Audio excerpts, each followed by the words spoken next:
Eloise broke my heart. I know that I should have been more insightful and sophisticated about this whole matter. However, at the core, I'm still a farm boy, even after all these years. I am Walter Stillman, a future tax attorney by profession. I know, sad, right? But it's still sad or fresh out of law school and earning a Master of Laws in taxation. I was able to get my only job working in the bankruptcy department of a mid-sized Manhattan law firm. My position is in the firm's smallest practice area, and it must be said, the least desirable. My living conditions are as modest as my work. Rents in New York City are notoriously high. At that time, apartments in Manhattan were not available to junior employees. In those areas called outer, the prices were almost as high. After much searching, I found a room in an apartment with two other impoverished souls at the end of a subway line in Brooklyn. The area was in general disrepair, and it took forever to get to my office. In short, I have a modest job and a roof over my head. More than this could not be said about the beginning of my career in the great city in the East. However, my luck seemed to change almost from the day I started work. The firm's bankruptcy partner was Eric Erickson, a gray-haired fox in his early 60s. He was one of the deans of the New York Bankruptcy Bar, the go-to guy for complex or new issues. He had little patience for the ignorant or incompetent, but he was a good and willing teacher. Many years later, I am still grateful to Mr. Erickson. He, as these city residents say, did everything for me. He was my mentor and friend and taught me skills that would serve me well in the days to come.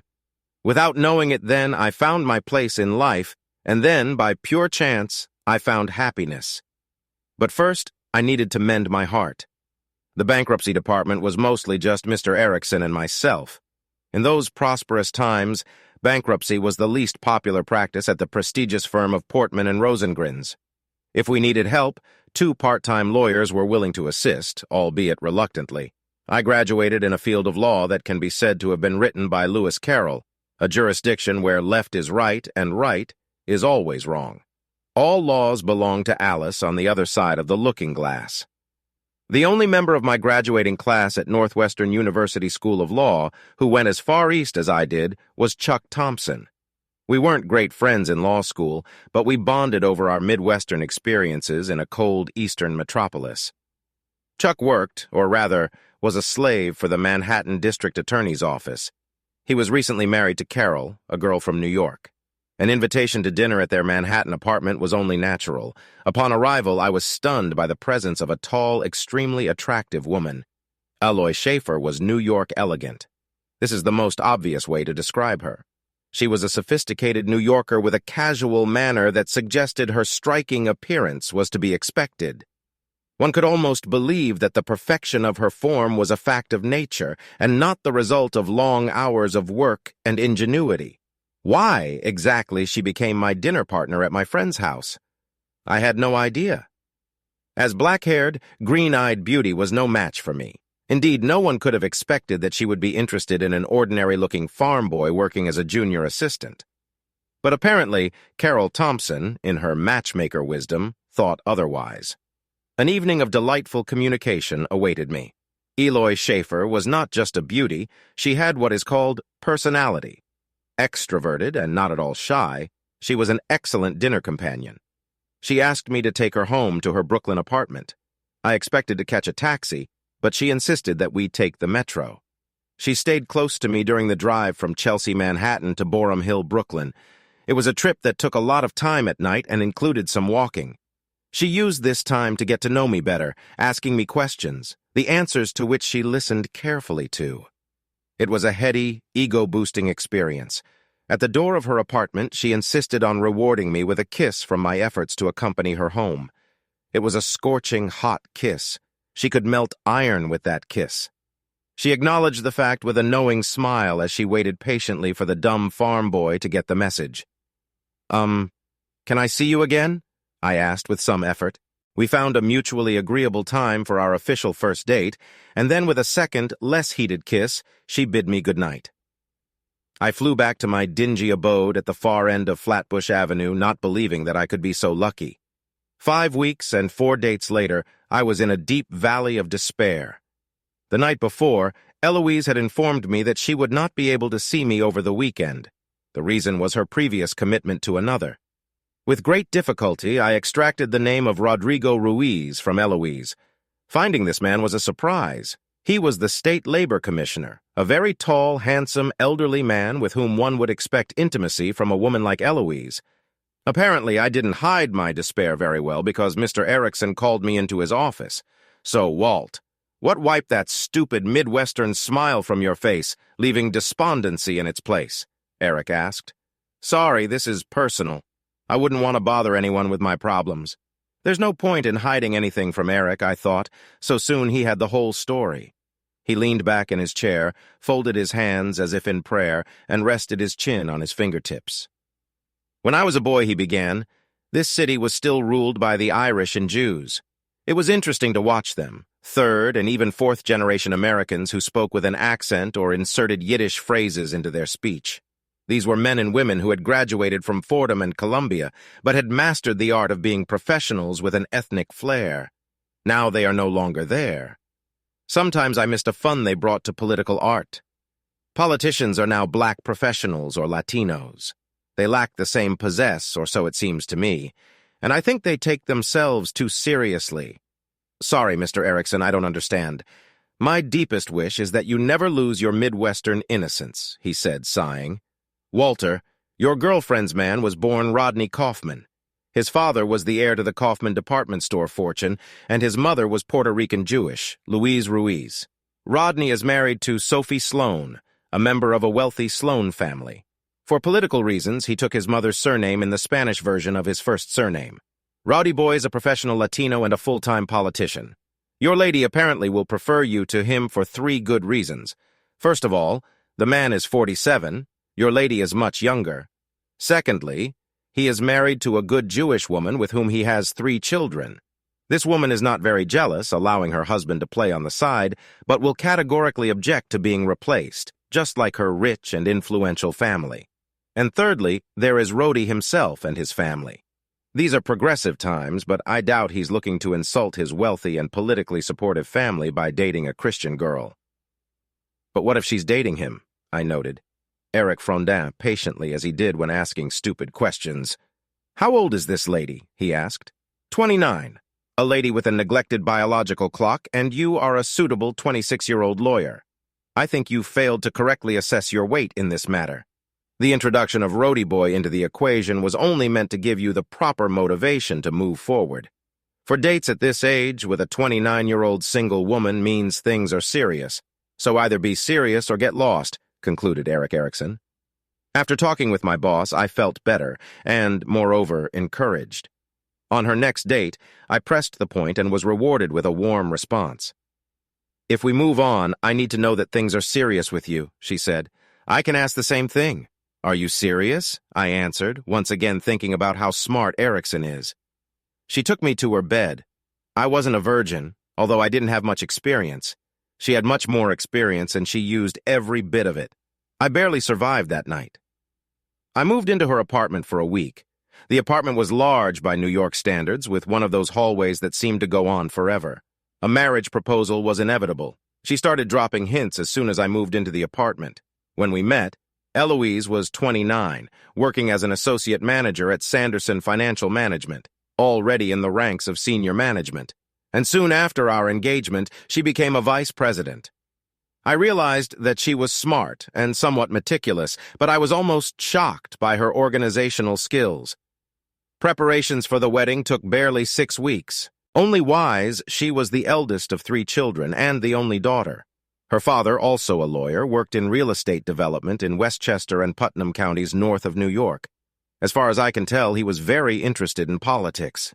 That's why they planned a really big wedding so well and quickly. Death reduced my family to just my only sister, Nancy, who now lived with her friend on the West Coast near Portland. She stopped talking to me the day she told me she was a lesbian. Maybe it was because I wasn't delighted, but some kind of custom appeared that could no longer be closed. I invited her to the wedding, but she refused. My own career had settled into a comfortable rut. Now I was doing less serious things without Eric's help.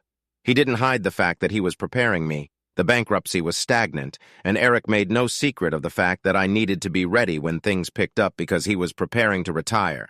You have everything you need, enough intelligence and a pleasant personality, but you need to learn to work, he said. I studied the code of laws and cases very diligently. Yes, but you need some techniques that have not yet been written down.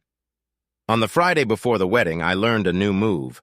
Eloise and her mother chose Labor Day for their wedding. Something I didn't understand about this early date was that it also meant we had the weekend to prepare and we could fly off to the Caribbean for the honeymoon. Her parents were giving us Tuesday after the wedding. The suitcases were packed and stood against the wall in the long corridor of our apartment, 3 for Eloise and 1 for me. I was a little nervous about the wedding, but I didn't have time to think about it that morning. The week before, my bride-to-be had gone to the family home in Westchester, so we could have a little time apart before the wedding. This will make the honeymoon even better and keep my wedding jitters from driving hubby away, she said with a laugh. At 10 o'clock on Friday, the last business day of August, 3 days before the wedding, I had a hearing in bankruptcy court regarding the formation of the first-day resolution. Such a resolution is made at an early stage of the reorganization to establish the rules for the debtors' further work under the protection of the court. In a small case like mine, the hearings are not very formal. Usually only a few lawyers and a judge are present. Basically, this is the bank's lawyer and the debtor's lawyer, like me. Judge Marks usually stuck to the rules. I walked into my office that Friday ready to grab my case file and head to court, but the clerk told me that the judge's secretary had called to set up a telephone hearing. As soon as I walked in, I immediately became nervous. The judge's clerk connected all parties, and Judge Marks said, "So, Amanda, tell me what your problem is with this ruling." Amanda was a bank lawyer. She was smart and knew the law. Her arguments were precise and clearly addressed the weakest points of my request. She was an excellent lawyer, but not very pleasant to look at. She was nicknamed Sugar, which made no sense. She was short, less than 5 feet, and chubby, especially in the lower half, but I always thought she had a pretty face. When Amanda finished, I tried to speak, but the judge interrupted me. "The resolution is issued. My secretary will fax it to the parties," he said. When the phone went silent, Amanda just laughed. When I asked her what just happened, she said, "Judge Marks received tickets from my firm yesterday for the last days of the Saratoga races. He needs to be north of Albany by 1 p.m. He can't talk to us on the phone today. For the sake of appearances, he ruled against me in a case that doesn't really matter. But wait until next time and I'll stab you," she said, still laughing. "It's not the way I like to win," I complained. "Take whatever you can get," she replied and paused. "You know, my aunt would say that you are a very good young man for a goyim," she said, still laughing, and ended the conversation. Around this time, Eric came in and told me to take the day off and rest before the wedding. When I left, I couldn't help but ask, "Who are the goyim?" He smiled. "It's you and me, not Juice. And what some people said that I was a good young man for a guy." "Oh, compliment, someone likes you," he said. I headed to the apartment thinking I could head to Westchester early, so I was supposed to arrive only the next day. The wedding rehearsal is on Saturday evening, but damn, why kill time in the city? I expected to be busy with my own business. It should have taken most of the day and maybe even the evening. We would have written and rewritten every word of the resolution to please everyone involved. But that didn't happen, so why not get a head start? I tried calling first, but Eloise's phone went to voicemail. So I made a fateful choice. I called her parents' house in Westchester, hoping to talk to someone, or at least leave a message. I think it was one of those random circumstances that changed everything. None of the shape for family was home. The regular maid, Rosita, took the day off to fit the dress she would wear to her wedding. Her cousin replaced her. The cousin was a woman with limited English who I never spoke to. She didn't recognize my name. "I want to leave a message for Miss Eloise," I said for the 3rd time. "She's not here. She's in the city," the cousin said. "I know that she lives in the city, but she came home for the wedding." "This is Walter," I said. "I'll come later today," I said. "She's in the city, staying at a hotel. One of the wedding tomorrow," said Rosita's cousin. It took a second, but my curiosity was piqued. "In which hotel?" I asked. "Plaza," came the answer. I'm not a suspicious person, but who wouldn't pause after such a conversation? It was almost noon when I broke down and called the Plaza Hotel. Our reception took place in Westchester County, not at the famous Plaza Hotel in New York City. Something was happening that they didn't tell me about. There was a bachelorette party last week, but perhaps the ladies decided to have another prenuptial celebration. I called the hotel and asked for Eloise Schaefer. No one was registered under this name. Then perhaps it was self-doubt that made me ask, how about Rodrigo Ruiz? No, sorry, answer the young woman. Try Rodney Kaufman. There was a pause, and she said, yes, Mr. and Mrs. Rodney Kaufman are staying with us in the honeymoon suite. Please connect me. It could still be someone else, not such a rare name, I said to myself while the beeps were ringing. When the man answered, I almost hung up, but I had to ask. Eloise Schaefer, please. Elle, it's for you, I heard him say. Hello? She said. I recognized her voice, but could not speak. Hello? Is anyone alive there? She asked. There's no one there, he answered. Yes, he asked. Hello, this is Walter. You shouldn't come to the wedding. I won't be there, I said, finally finding my voice. As I hung up, I heard her scream my name before the phone went dead. I don't remember the next thing well. I was shocked. I sat in the apartment as if paralyzed. In a sense, I was paralyzed. It seemed as if the strength had left my body. Everything good in my life seemed to disappear. It was all a lie, romance, living together, a fashionable apartment. It was our apartment, but in fact, according to the lease agreement, it belonged to her. My mind was in lockdown mode. I knew that I needed to get up, grab my suitcase from the hallway, and leave. I had nowhere to go, but I needed to get out of the place where I was. Someone opened the apartment door. It was her. I wondered vaguely how she got here so quickly. I looked at my watch and saw that it was already 2 o'clock. It occurred to me that the judge should be at the races. This fact changed my life. Walter, we need to talk, she said. Have you been there all week? I asked. She stood in the middle of the living room, her eyes avoiding meeting mine. We just said goodbye, she said. So it didn't end like that, I said. Walter, stop it. You know that I love you. How do I know this? I'll never see him again. We broke up, she said. Why? I was with him for 7 years, almost from the day I moved to the city. No, why finish? I'm marrying you on Monday, she said. No, you're not going out. Walter, please be reasonable. Everything is arranged. More than 300 guests will come, she said. I didn't answer. There was no point. I stood up and walked past her. Where are you going? We must work things out, she cried. I grabbed my suitcase and went out. She followed me, screaming for me to stop. In the end, she gave up. I wandered aimlessly for quite a long time. I vaguely felt that I was heading towards the bridge. It was getting dark, and I was tired of walking. I crossed Court Street near City Hall, found a small bar. It was full of people on Friday night, but I found a dark corner and crawled into it. Hello? She said. I looked up and saw Sugar Maskowitz. She had a glass in each hand. She placed one in front of me. I thought you looked like you could use it, she said. Thank you, I stuttered, taking a sip of the very strong drink. It's called a Stinger, and as you can see, I'm not a religious girl, she said. Religious? I asked. She smiled. It was a beautiful smile, and she explained, drinking at the singles bar with the Goyim on a Friday night. And what should I tell my mother about that suitcase? When she said this, I lowered my eyes, suddenly remembering my suitcase. Oh, I had to leave after all. This is her apartment, I said, taking a sip of the drink, which burned to the very bottom. Sugar Man didn't ask me any questions. She told funny stories about herself and about people we mutually knew from bankruptcy court. This is a narrow specialization, and everyone knows each other. She kept my glass full and tried to make me laugh. I think she already knew I was engaged in suit to be married, but she wasn't surprised that I showed up at a Brooklyn bar on the Friday before the wedding with a suitcase. Perhaps she drank a little before my arrival and did not understand the significance of the suitcase and where I was now.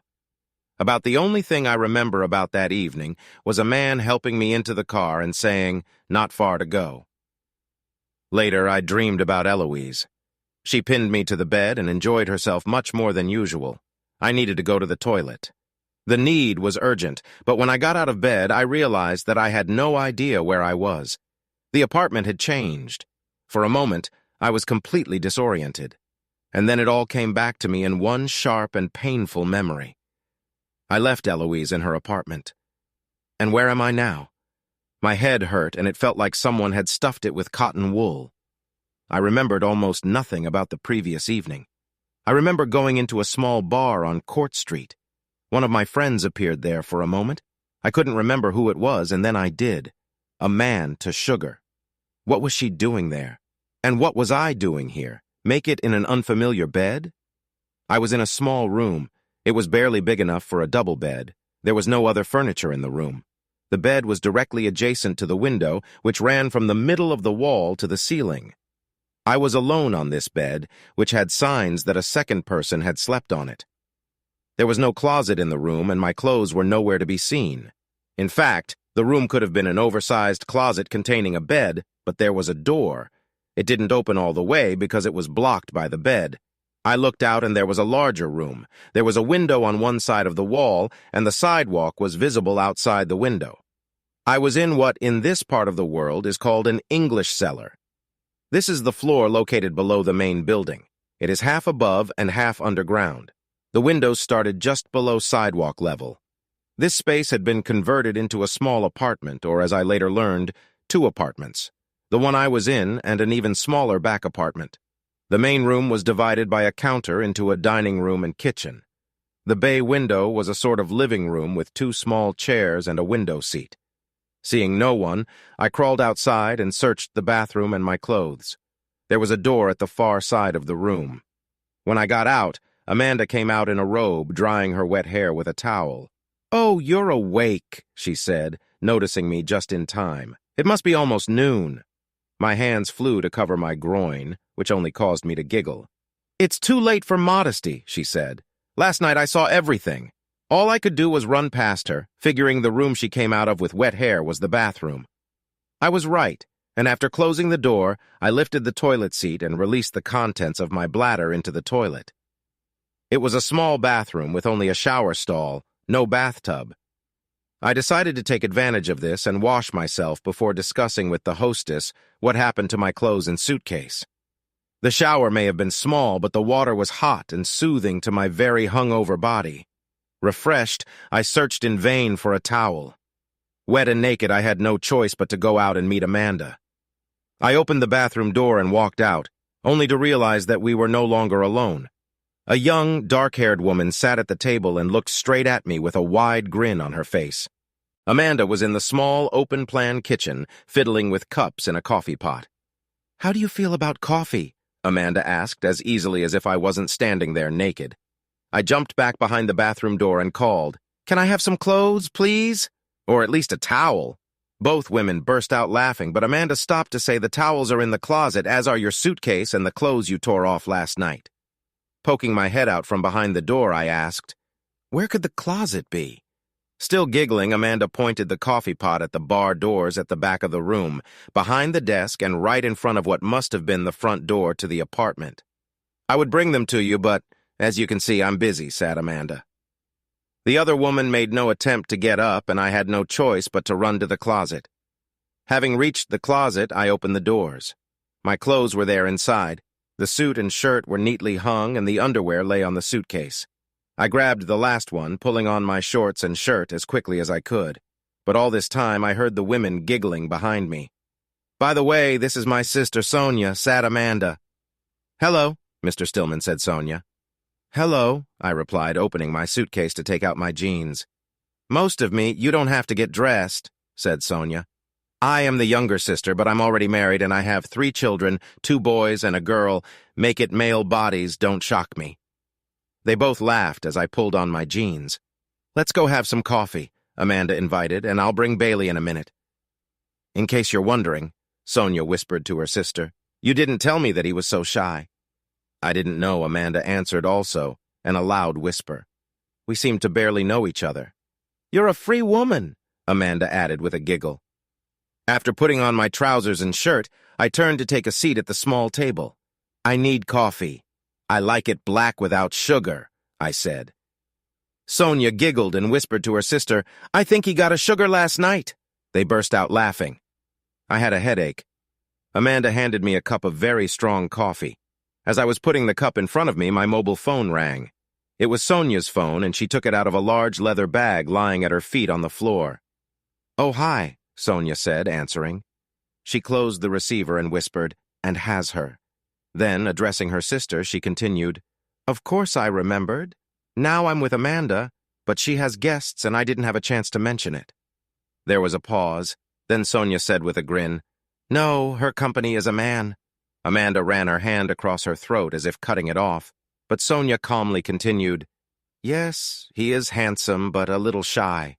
No, he's definitely not a Jew." "Yes, I'm absolutely sure," Sonia whispered into the phone. I caught a glimpse of him when he came out of the shower. Now Sonia was laughing uncontrollably. "She wants to talk to you," Sonia said, handing the phone to Amanda. "Hello, Aunt," Amanda said into Sonia's phone. "No, I will never forget Daddy's birthday tomorrow at 6, and at 7 we have dinner. Got it? Oh, he's just a friend. Is it true?" There was a pause while Hester apparently spoke. "It won't work. He's a friend from work. I'm sure he'll feel awkward at a family party." I handed the phone back to her sister and listened while her aunt spoke. "I don't know," Sonia said, and then turned to me. "She wants to know your name. What should I tell her?" "Walter," I answered. "Walter Stillman." "And I'm pretty sure they slept together last night," Sonia blurted out. Amanda screamed, "Aunt Sophie is on the line now saying they want to meet him." "No, oh, sweetie, no!" Amanda screamed. And Sonia handed the phone to me, saying, "My Aunt Sophie wants to talk to you." I took the phone and put it to my ear. "Hello, Walter. I'm Amanda's Aunt Sophie, and my sister Hester and I are throwing a party in honor of the birthday of our brother Leonard, Amanda, and Sonia's father. We'd like you to come with our Mandy. Could you do this? It will mean a lot to the family." "I don't know. I wouldn't like to interfere," I said, looking for a polite way to refuse. "I'll leave it up to Amanda." I then handed the phone to Amanda. She argued with the aunt for a good 10 minutes while Sonia grinned mischievously. The aunties on the phone hung up, each taking turns arguing with her niece. Finally, Amanda gave in. "Okay, I'll bring him," she said, and then hung up. "Sugar, sugar, sugar, she does that, you know," said Sonia. "What?" I asked. "Replaces the word sugar with obscenities as if we don't know what she's really saying," Sonia explained, smiling. One last time, Sonia stood up and said, "Well, it looks like my work here is done. It's time to go unload my husband before my kids drive him crazy." Left alone, Amanda turned to me and said, "Look, you don't have to go. My family can be a little overbearing sometimes. I just don't understand why your aunts want to see a stranger at a family gathering." Amanda gave a short, almost sad laugh and said, "Sonia is my younger sister, almost 4 years younger. On my last birthday, I turned 30. She already has 3 children. My aunts and my entire family think that I should already be married and pregnant. It looks like your biological clock is ticking on their shelf, but they still don't know me. Currently, I'm of the wrong religion, but you are the right gender," she said and paused before continuing. "You see, I used to have a roommate here who helped pay rent $3,500 a month. As you probably know, junior bankruptcy specialists don't get paid that much." I nodded, aware of the limited salaries in our part of the legal business. But then it dawned on me. There's only one bed. Was your roommate a woman? "Yes, but don't rush to conclusions," Amanda said. "I'm not going to say that I'm completely straight, but to have sex with a girl, I need to be slightly drunk." For Jessie, my former roommate, drinking was a deciding factor. She wanted a relationship that I couldn't give her. And here I am, almost straight, the Jewish spinster. I thought about what she said as I munched on a belly, a flat breakfast roll that has a dented center and is usually topped with onion flakes. It looks a little like a bagel, but it's not the same. Finally, I asked the question that had been nagging at me. "Were we together last night?" Amanda burst into loud laughter and said, "Yes, we were together, although I didn't really like being called Eloise." "Sorry," I said, feeling my face turned red. "Hey, don't be prudish. We were both a little drunk," she said. "What's up? You were very drunk." I drank my coffee for a long time and tried to figure out how my life had taken such a strange turn. Yesterday morning, I was on the phone pursuing a case against a woman now sitting across from me in a robe, one Amanda affectionately known as Sugar. Yesterday morning, I was excited about my upcoming wedding to Eloise. The next day, I had already lost Eloise and was discussing yesterday's sex with the same Amanda. "This is too much," I said. "What?" Amanda asked. "I said Eloise and the fact that I'm here with you," I replied. She didn't laugh, but looking back, it was hard. "Listen, you had a hard time with Eloise and all that. How about relaxing here today?" Amanda suggested. I thought for a moment. "I don't think I can stand being alone right now. If you don't mind, I'll stay." She smiled and said, "Fine, we'll make my heterosexuality worth it." So we did, and returned to bed. Sex with Amanda was different from sex with Eloise. However, Amanda was so enthusiastic about sex that I was amazed. "Wow, you sure like this?" I said. "It's been a long time since the last guy," she muttered. "But not girlfriends?" I asked out of curiosity. She propped herself up on her elbows and looked at me. "I've slept with a lot more women than men, if that's what you're asking, but it's not for sex." I lay next to her and a little further on the bed. In one swift movement, she was on top of me. She looked me in the eyes and said, "In my opinion, nothing compares to a man in sex. But in a relationship, I need more than just sex. I need someone I can relate to, and more than that, I need someone I can respect as a person." "How do I fit this definition?" I asked. "You are a very respectful partner in bed. It's obvious that your fiancé has put a lot of effort into improving your skills," she said. I didn't have a good answer to this statement. I resented the implication, but Eloise did give me a lot of training in bedroom skills. "However," Amanda continued, "you were here in my bed because you were a good person. I've been watching you. You never hurt anyone if you can help it. You are honest and treat women as people, not objects. In short, you are one of the good guys. This is a group that is in short supply right now." I answered. "This is all very good, but is this really how a novice lawyer looks like? You were following me," I accused. "Followed you? Well, of course I followed. I saw you on Court Street and followed you to the bar, didn't I? If Miss Eloise Schaefer has lost track of her trophy fiancé, I'm not one to miss the opportunity. I'm not a trophy," I insisted. "You're not going to say that she was in love with you?" she asked. "No, probably not," I said, feeling all the sadness of the situation wash over me. "Sorry," she said. "I didn't want to offend you with those words." She slid down my body, and we were once again in the grip of passion. In the end, we ordered dinner to go, and after eating, fell into an exhausting sleep. The aunties called in the morning, reminding Amanda about the upcoming party and asking if she could come early to help with the preparations.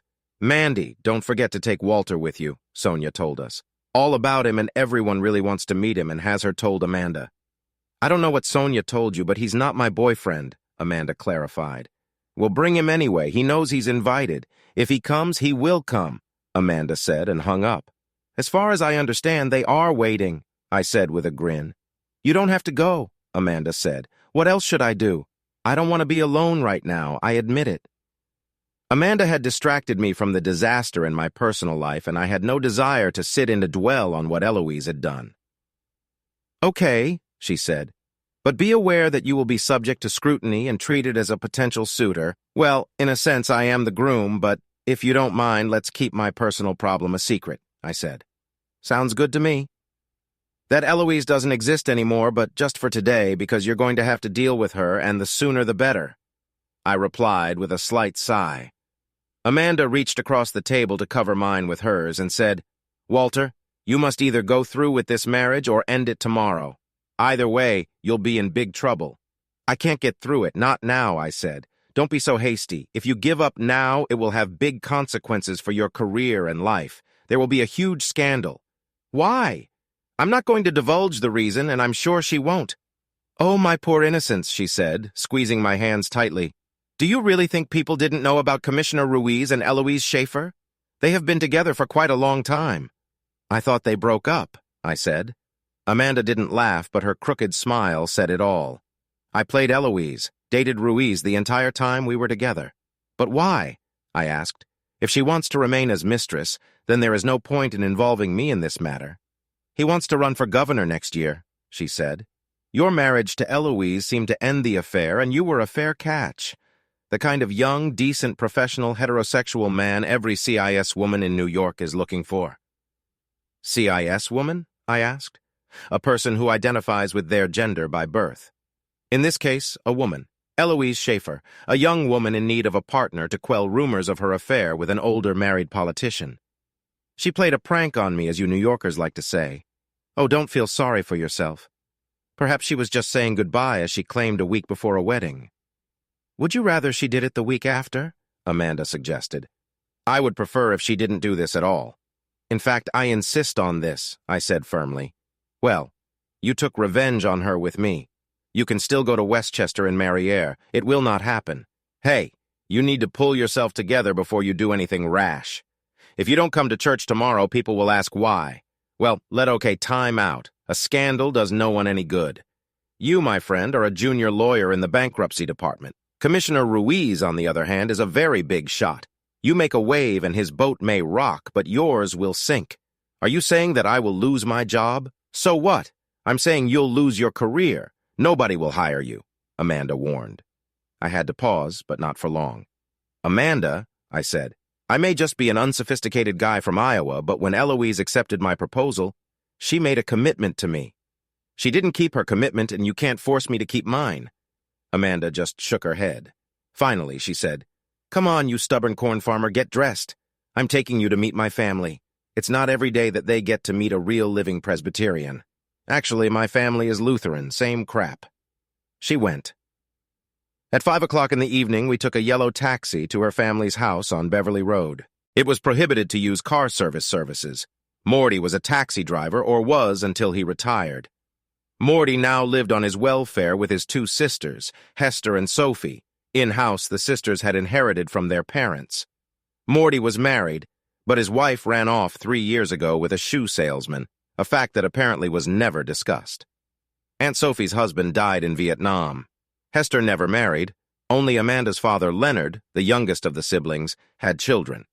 Leonard and his wife, Rebecca, had 2 girls, Amanda and Sonia, and now 3 grandchildren, thanks to Sonia and her husband, Gerald Jerry. The house was in an area of Flatbush, Brooklyn, which realtors called Dipmos or Dipmos Park. When we arrived at a huge 2-story house on a large lot, larger than the standard size for city life, I did not notice any park. Unlike Amanda's apartment, which was across the street from a small park in a quiet neighborhood, her aunts and uncles lived on a busy avenue. The house was built in the Queen and style, not big enough to be a mansion, but the single-family home was larger than one would expect in a city like New York. We were greeted at the door by Aunt Hester, a short, strong woman with metallic gray hair. First, she hugged Amanda and greeted her, calling her Mandy. Then she turned to me, examined me for a very long time, and said, "Not bad at all, handsome young man." "Oh, I think he's very handsome," said Aunt Sophie, appearing from the depths of the house. Sophie was a tall, dark-haired woman. The 2 sisters seemed like an incompatible pair. Sophie hugged Amanda, and both aunts led us into the kitchen, where the evening dinner was being prepared. There was a large cake on the kitchen table. The kitchen smelled of roast meat simmering in the oven and the sweet scent of vanilla. "Will you peel the potatoes, Mandy?" Sophie asked, handing her a potato peeler and a colander filled with freshly washed potatoes. "I'll take your man to help set the table," Hester said, taking me by the hand and leading me through the swinging door into the wood-panel dining room. The room was a long, wide rectangle. The parquet floor was covered with a fit burgundy carpet.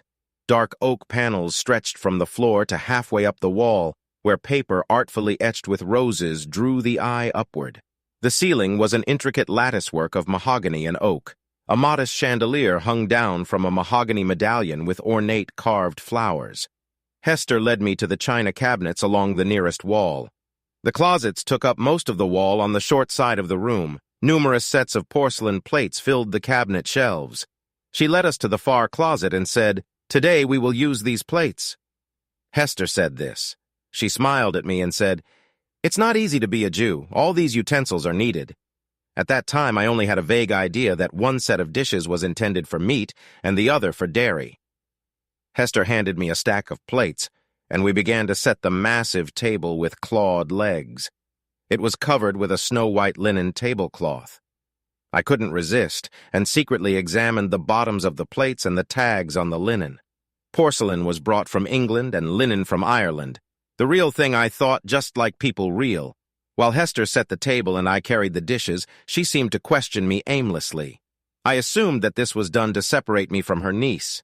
Soon, she already knew my entire personal history with the exception of the failed marriage. When we put the last silver fork on the last plate, she said casually, "It doesn't hurt, you know, just a small piece. Most children don't even cry." The meaning of these words escaped me. However, before I could ask for an explanation, we heard a noise in the corridor. A powerful female voice called, "I'm here and I brought the birthday boy." It was Rebecca, also known as Judge Levan of the U.S. District Court. As it turned out, she was a man's mother. Her father was Leonard, a professor of economics at New York University. I was invited to Leonard's birthday party. Hester pushed me into the kitchen while she went to greet her brother and sister-in-law. When I entered the kitchen, Amanda was peeling potatoes and putting them on the stove. She turned to me and said, "We need to wait here while my aunts break the news that you are here as their guest."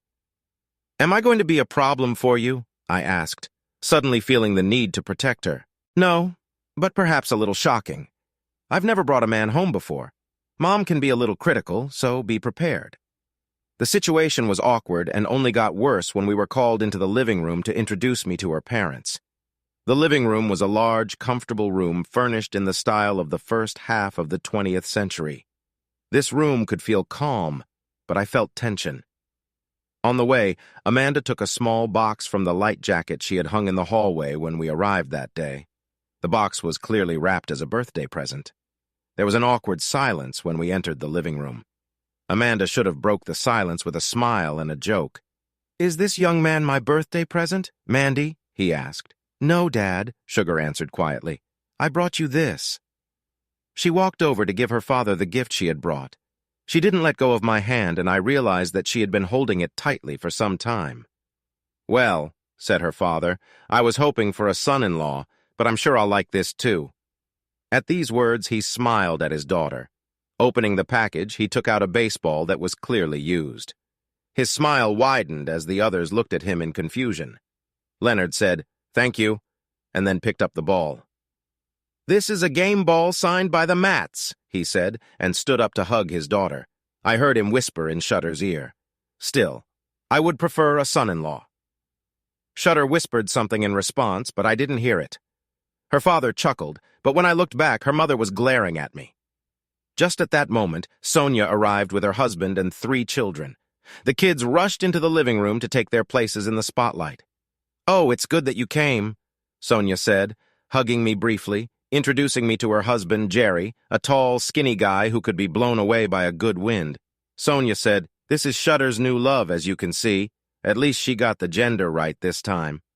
Jerry shook my hand and said, "Don't pay attention to Sonia. She just likes to tease her older sister."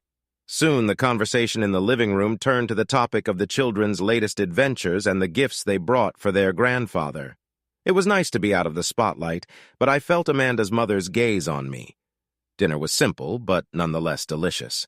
The conversations at the table were filled with the hidden joy that these people received from being together.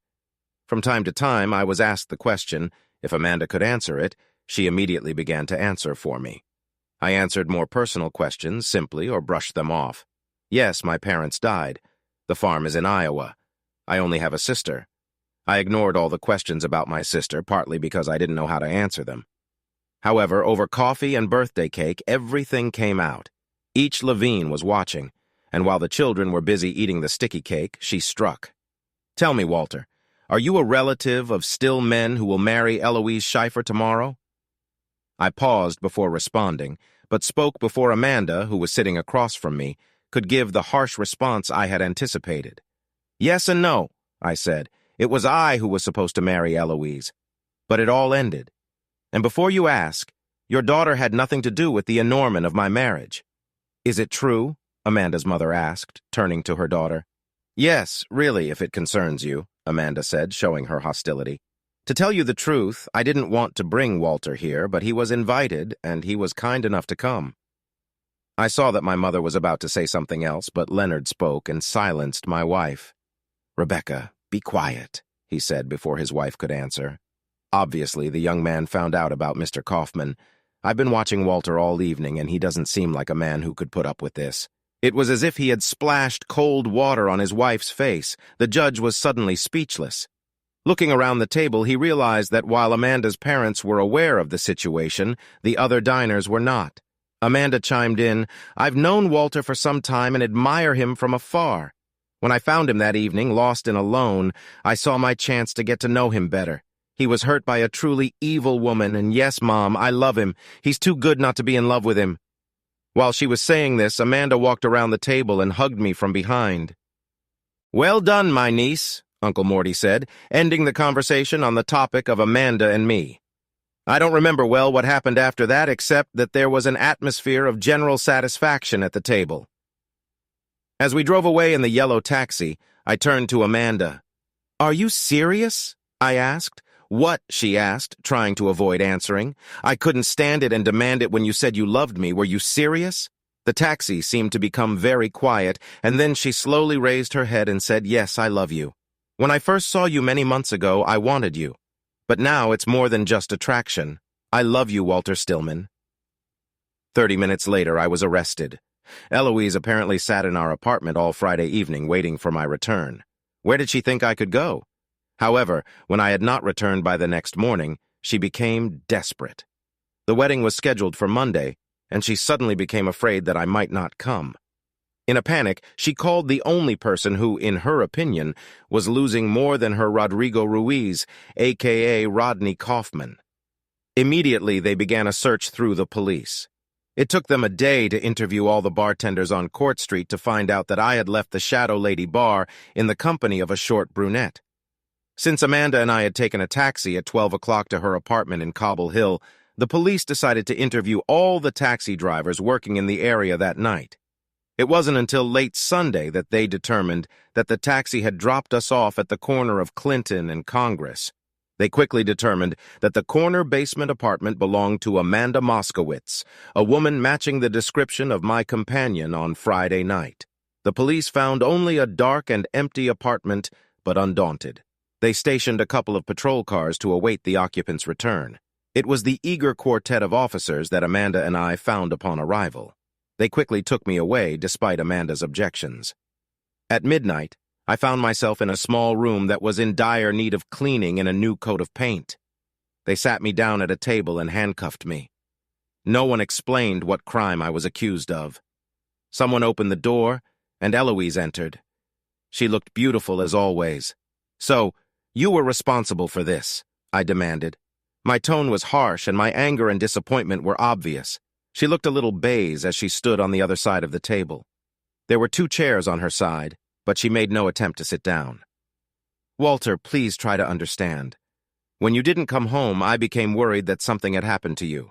That's why you arrested me." "For what?" I asked. "You were not under arrest, but under guard until a possible psychiatric examination," said a tall, very handsome man. In fact, he was more impressive than his photographs. He entered quietly, and while he spoke, he moved towards Eloise. He was more than 20 years older than me, and all his efforts could not hide his middle age. I saw that he was making great efforts to check the influence of time. "Rodney Kaufman, I believe." I said this with all the venom I could put into my voice. "Rodrigo Ruiz. But Walt, you can call me Rod because I hope we can become friends. For you, Mr. Stillman, and I have no desire to be friends. It's a pity because I believe that you are in a difficult position and could use my friendship."